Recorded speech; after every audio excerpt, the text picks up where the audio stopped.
నమస్తే అందరికి. నా పేరు డి కార్తిక్. నేను 7వ తరగతి చదువుతున్నాను. మా భగవద్గీత టీచర్ పేరు శ్రీలక్ష్మి మేడం గారు. మా అమ్మగారి పేరు అపర్ణ. మా నాన్నగారి పేరు డి సురేష్. నేను ఇప్పుడు 6వ చాప్టర్ చెప్పబోతున్నాను. ఓం శ్రీ పరమాత్మనే నమః. అత షష్ఠోऽధ్యాయః. ఆత్మసంయమ యోగః. శ్రీ భగవానువాచ అనాశ్రితః కర్మ ఫలం కార్యం కర్మ కరోతి యః స సన్యాసీ చ యోగి చ న నిరగ్నిర్న చాక్రియః యం సన్యాసమితి ప్రాహుః యోగం తం విద్ధి పాండవ న హ్యసన్యస్త సంకల్పః యోగి భవతి కశ్చన ఆరురుక్షోర్మునేర్యోగం కర్మ కారణముచ్యతే యోగారూఢస్య తస్యైవ శమః కారణముచ్యతే యదా హినేంద్రియార్థేషు న కర్మస్వనుషజ్యతే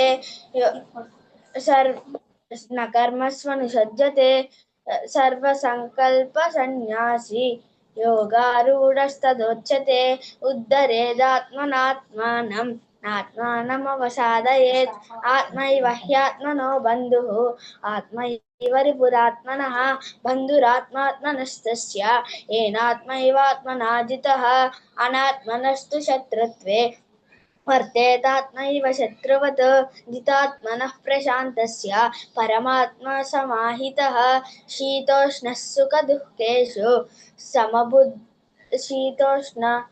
సుఖదుఃఖేషు తథా మానపమానయోః జ్ఞాన విజ్ఞాన తృప్తాత్మా కూటస్థో విజితేంద్రియః యుక్త ఇత్యుచ్యతే యోగి సమలోష్టాశ్మకాంచనః సుహృన్మిత్రాయుదాసీన మధ్యస్థద్వేష్య బంధుషు సాధుష్వపి చ పాపేషు సమబుద్ధిర్విశిష్యతే యోగి యుంజీత సతతం ఆత్మానం రహసి స్థితః ఏకాకీయత చిత్తాత్మా నిరాశీర పరిగ్రహః శుచౌ దేశే ప్రతిష్టాప్య స్థిరమాసనమాత్మనః నాత్యుచ్ఛ్రితం నాతినీచం చైలాజినకుశోత్తరం తత్రైకాగ్రం మనః కృత్వా యతచిత్తేంద్రియక్రియః ఉపవిశ్యాసనే యుంజ్యాత్ యోగమాత్మవిశుద్ధయే సమం కాయశిరో గ్రీవం ధారయన్నచలం స్థిరః సంప్రేక్ష్య స్వం దిశశ్చానవలోకయన్ ప్రశాంతాత్మా విగతభీః బ్రహ్మచారి వ్రతే స్థితః యుక్త మనస్సంయమ్య మచ్చిత్తః యుక్త ఆసీత మత్పరః యుంజన్యేవం సదాత్మానం యోగి నియతమాత్మనః శాంతిం నిర్వాణ పరమా మత్స్థంసామతి గచ్చతి నాత్యశ్నతస్తు యోగోస్తి నచైకాంతమనశ్నతః నాతిస్వప్నశీలస్య జాగ్రతో నైవ చార్జున యుక్తాహార విహారస్య యుక్తచేష్టస్య కర్మసు యుక్తస్వప్నావబోధస్య యోగో భవతి దుఃఖః యదా వినియతం చిత్తం ఆత్మన్యైవావతిష్ఠతే నిస్పృహः సర్వకామేభ్యः యుక్త ఇత్యుచ్యతే తదా యథా దీపో నివాతస్థః నేంగతే సోపమాశ్రుతా తథా యోగినో యత చిత్తస్య యుంజతో యోగమానసః యుంజన్యేవం యత్రో పరమతే చిత్తం నిరుద్ధం యోగ సేవయా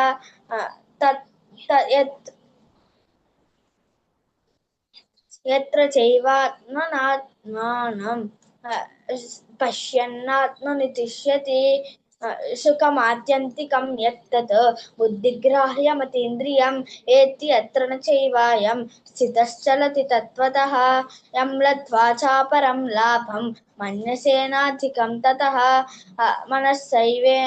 మనస్సంయమ్య మచ్చిత్తః యుక్త ఆసీత మత్పరః. చెప్పండి. యం లబ్ధ్వా చాపరం లాభం. మళ్ళీ ఒకసారి చెప్పు అక్కడి నుంచి. యం లబ్ధ్వా చాపరం లాభం మన్యసేనాధికం తతః నిస్పృహ యస్మింస్తతో న దుఃఖేన గురుణాపి విచాల్యతే తం విద్యా దుఃఖసంయోగ వియోగ యోగ సేవయా స నిశ్చయేన యోక్తవ్యః యోగో నిర్విన్న చేతసః సంకల్ప ప్రభవాన్ కామాన్ త్యక్త్వా సర్వాన్ శేషతః మనస్సైవేంద్రియగ్రామం వినియమ్య సమంతతః శనైర్శనైర్యుపరమేత్ బుద్ధ్యా ధృతిగృహీతయా ఆత్మ ఆత్మ ఆత్మసంస్థం మనః కృత్వా న కించిదపి చింతయేత్ యత్రో పరమతే చిత్తం యతో నిశ్చరతి మనశ్చంచలమస్థిరం తతస్తతో నియమ్యైతత్ ఆత్మన్యేవ వశం నయేత్ ప్రశాంతమనసం హ్యేనం బుద్ధ్యా ధృతిగృహీతయా. మళ్ళీ ఒకసారి చెప్పమ్మా. ప్రశాంతమనసం హ్యేనం యోగినం సుఖముత్తమం ఉపైతి శాంతరజసం బ్రహ్మభూతమకల్మషం యుంజన్యేవం సదాత్మానం యోగి నియతమానసః మళ్ళీ ఒకసారి చెప్పమ్మా. 28. యుంజన్యేవం సదాత్మానం యోగి విగత కల్మషః సుఖేన బ్రహ్మ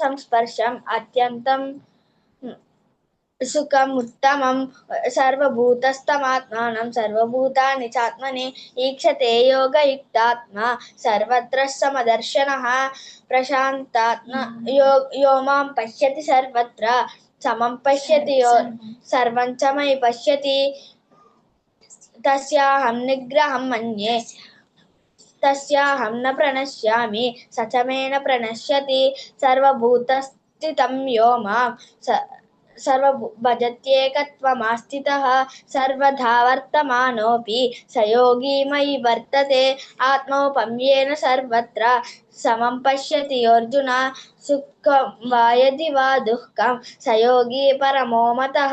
అర్జున ఉవాచ యోయం యోగస్త్వయా ప్రోక్తః సామ్యేన మధుసూదన ఏతస్యాహం న పశ్యామి చంచలత్వాత్ స్థితిం స్థిరాం చంచలం హి మనః కృష్ణ ప్రమాధి బలవదృఢం తస్యాహం నిగ్రహం మన్యే వాయోరివ సుదుష్కరం.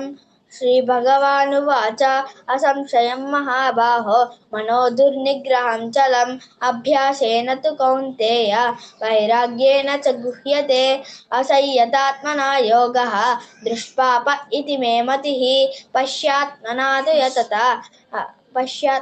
యతత శక్యో వాప్తుముపాయతః.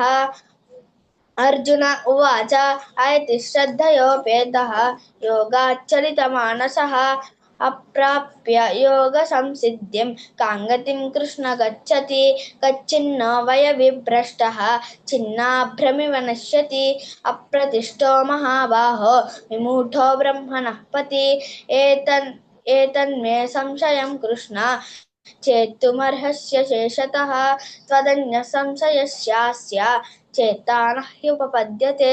శ్రీభగవానువాచ పార్థ నైవేహ నాముత్ర వినాశస్తస్య విద్యతే నహి కళ్యాణకృత్ కశ్చిత్ దుర్గతిం తాత గచ్చతి ప్రాప్య పుణ్యకృతాం లోకాన్ ఉషిత్వా శాశ్వతి సమాః శుచీనాం శ్రీమతాం గేహే యోగభ్రష్టోభిజాయతే.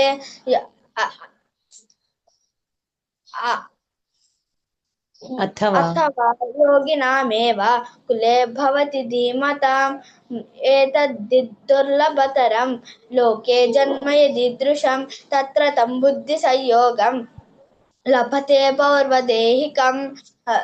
यतते च ततो भूयः संसिद्धौ कुरु नन्दन पूर्वाभ्यासेन तेनैव ह्रियते ह्यवशोऽपि सः जिज्ञासुरपि योगस्य शब्दब्रह्मादिवर्तते प्रयत्नाध्यतमानस्तु योगी संशुद्धकिल्बिषः अनेकजन्म संसिद्धः युक्त ततो याति परां गतिम् तपस्विभ्योऽधिको योगी ज्ञानिभ्योऽपि मतोऽधिकः